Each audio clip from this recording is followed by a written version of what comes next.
नमस्कार दोस्तों।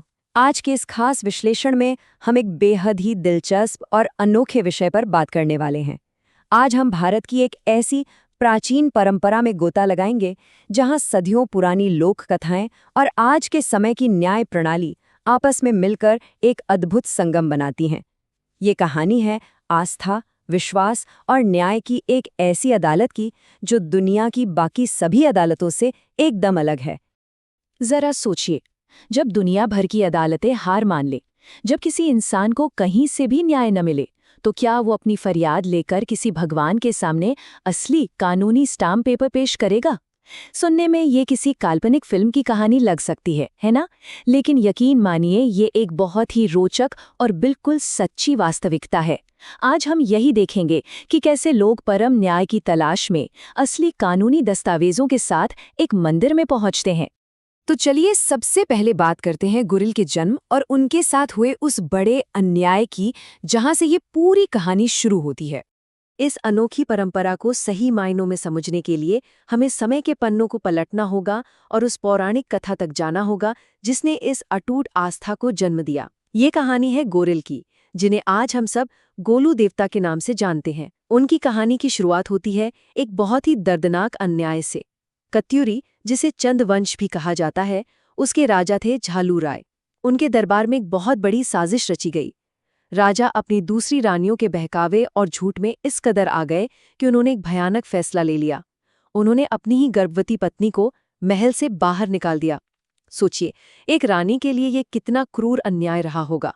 और फिर इसी अन्याय के बीच घने जंगल के एकांत में उस निर्वासित रानी ने एक बेटे को जन्म दिया।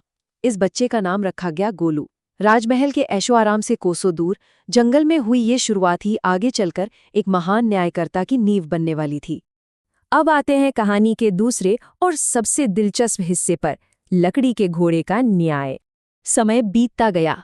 जंगल में पला बड़ा वो नन्हा गोलू अब कोई साधारण बच्चा नहीं था।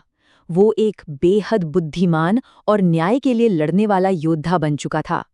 उसके मन में बस एक ही दृढ़ इच्छा थी, अपनी बेगुनाह माँ के साथ हुए उस घोर अन्याय का हिसाब मांगना।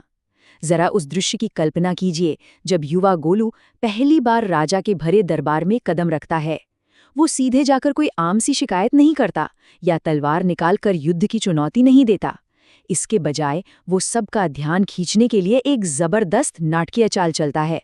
वो दरबार के बीचों बीच एक लकड़ी का घोड़ा लाता है और उसे पानी पिलाने का नाटक करने लगता है। जाहिर सी बात है, पूरे दरबार की नजरें इस अजीबोगरीब हरकत पर टिक गईं। अब जब गोलू ये नाटक कर रहा था तो राजा से रहा नहीं गया। उन्होंने उसे फौरन टोकते हुए कहा कि भाई, ये तो असंभव है। एक लकड़ी का घोड़ा भला पानी कैसे पी सकता है? और बस यहीं पर गोलू ने अपनी बातों का वो जाल फेंका जिसने पूरे दरबार में सन्नाटा ला दिया। उसने सीधे राजा के उस बेतुके तर्क पर वार किया जिसके आधार पर उन्हें सालों पहले बहकाया गया था। गोलू ने बिना किसी डर के पूरी निडरता से जवाब दिया, जब एक पुरुष यानी कि राजा बच्चे को जन्म दे सकता है, तो फिर लकड़ी का घोड़ा पानी क्यों नहीं पी सकता? उफ! इस एक सटीक और तीखे वार ने राजा के अहंकार और उनकी पुरानी गलतियों की पूरी तरह से पोल खोल कर रख दी। ये ठीक वही पल था जब राजा को अपनी उस भयानक भूल का एहसास हुआ। तर्क इतना जबरदस्त था कि राजा के पास कोई जवाब ही नहीं बचा और उन्हें तुरंत अपनी निर्वासित रानी को पूरे सम्मान के साथ वापस महल बुलाना पड़ा। तो चलिए देखते हैं कि कैसे इस घटना के बाद वो न्याय के सर्वोच्च देवता बन गए। गोलू के इस बुद्धिमानी भरे कदम ने सिर्फ एक टूटे हुए परिवार को ही नहीं जोड़ा, बल्कि उस राज्य के इतिहास को हमेशा के लिए बदल दिया। राजा ने गोलू के इस असाधारण बुद्धिमत्ता और निष्पक्षता को पहचान लिया था। अपनी गलती सुधारते हुए राजा ने गोलू को न्याय का सर्वोच्च देवता घोषित कर दिया। तब से यह मान्यता बन गई कि गोलू देवता सफेद घोड़े पर सवार होकर पूरे राज्य का दौरा करते थे। वो सिर्फ महलों में बैठकर आराम से फैसले नहीं सुनाते थे, बल्कि आम लोगों के बीच जाकर उनकी परेशानियों को खुद सुनते और उन्हें सुलझाते थे। एक निर्वासित राजकुमार से लेकर लोगों के सबसे बड़े रक्षक बनने तक का ये सफर हमें बताता है कि सच्चा न्याय अपना रास्ता खुद ब खुद खोज ही लेता है।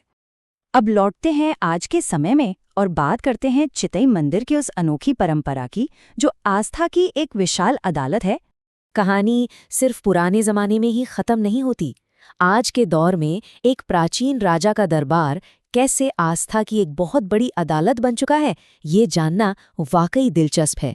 देखिए, होता क्या है कि जब कोई इंसान सांसारिक अदालतों के चक्कर काट काट कर थक जाता है और उसे कहीं से न्याय नहीं मिलता, तब वो चितई गोलू देवता मंदिर की शरण में आता है।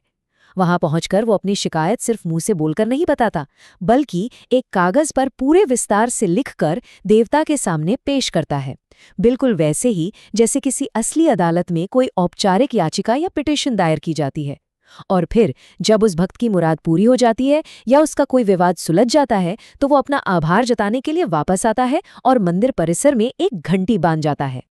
और आपको पता है सबसे हैरानी की बात क्या है? ये कोई साधारण प्रार्थनाएं नहीं है। जरा सोचिए, ये अर्जियां किन चीजों पर लिखी जाती हैं? साधारण कागज, किसी की पर्सनल डायरी से फाड़े गए पन्ने और असली आधिकारिक कानूनी स्टैम्प पेपर। है ना कमाल की बात? ये चीज बहुत ही खूबसूरती से दिखाती है कि लोगों की गहरी आस्था और हमारी औपचारिक कानूनी प्रणाली किस तरह एक दूसरे में पूरी तरह से घुल मिल गई हैं।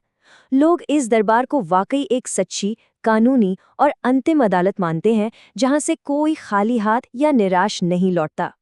और इस गहरे आस्था का नतीजा क्या है? लाखों घंटियां। जी हाँ, आज उस मंदिर के परिसर में दुनिया भर से आए भक्तों द्वारा बांधी गई लाखों घंटियां टंगी हुई हैं। वहां टंगी हर एक घंटी किसी न किसी की सुनी गई फरियाद, किसी अनसुलझे विवाद के सुलझने और इंसानी कृतज्ञता की एक जीती जागती कहानी है। ये कोई मामूली आंकड़ा नहीं है दोस्तों, ये उन अनगिनत प्रार्थनाओं का जीता जागता सबूत है जिन्हें आस्था की इस अदालत में सच्चा न्याय मिला है। इस पूरी चर्चा को समेटते हुए ये परंपरा हमें एक बहुत ही गहरे सवाल पर सोचने के लिए मजबूर कर देती है। क्या हमारी सांसारिक अदालतों से परे आस्था का ये दरबार सच्चे न्याय का अंतिम प्रतीक है? जब इंसानी कानून और व्यवस्थाएं कमजोर पड़ जाती हैं या पूरी तरह विफल हो जाती हैं, तब न्याय पाने की हमारी वो अटूट चाहत एक ऐसे गहरे विश्वास का रूप ले लेती है। गोलू देवता की कहानी और चितई मंदिर की ये परंपरा कोई कोरा मिथक नहीं है। ये इस बात का एक बहुत ही शक्तिशाली प्रमाण है कि न्याय की उम्मीद कभी मरती नहीं है। इन विचारों पर जरूर गौर कीजिएगा।